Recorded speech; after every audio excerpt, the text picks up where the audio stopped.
Nanawagan karon si Senador Risa Hontiveros sa Senado nga magpasar og supplemental budget aron nga matubag na ang gasakang presyo sa produktong petrolyo. Sa usa ka press conference, gibutyag ni Hontiveros nga sa bana sa iyang buhatan maabot nga dunas 52.8 billion pesos. Kinahanglang budget aron nga mapagaan ang epekto sa gaparayong kagubot sa Middle East. Sa maong budget, 12 billion pesos matod pa alang sa transport subsidy, 2.8 billion pesos alang sa agricultural subsidy ug 38 billion pesos nga emergency fund alang sa mga OFWs repatriation o reintegration. Isgutan sa senadora nga ang kasamtangang pondo dili igo sa panginahanglan karon sa managlahing sektor kung musamot ang maong tensyon.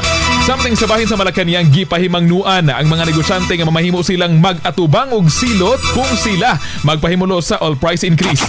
Sa usa ka interview nagpahimangno si Palace Press Officer og USEC Claire Castro nga posible pang makuha ang katungod nga magkabaligya ang bisan kinsang mag-abuso sa presyo sa lana. Ato mamina pamahayag ni Attorney Claire Castro. Sa mga tao po, hindi po dapat kayo magsamantala. Ang gusto po ng Pangulo ay magtulungan tayo.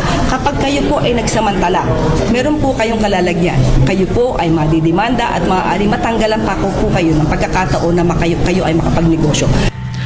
Hugang pa niya nga inay magbirahay pa ubos, labing maayo nga magtinabangay na lang ang katauhang Pilipino.